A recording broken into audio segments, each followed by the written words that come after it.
आम्ही अर्घां दिवसे उतावती संस्काराची कास ख्रिस्ताच्या रक्तान आमकां वाटेली कथा.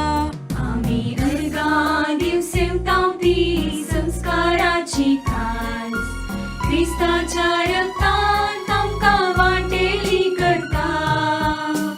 कितें हांव पाटी दीव सर्वीस पोराक ताणे म्हाका केल्या इतल्या बरे पोनाक. चडवून एक अर्घां दिवची कास हांव उबारतलो आनी सर्वीस पोराचें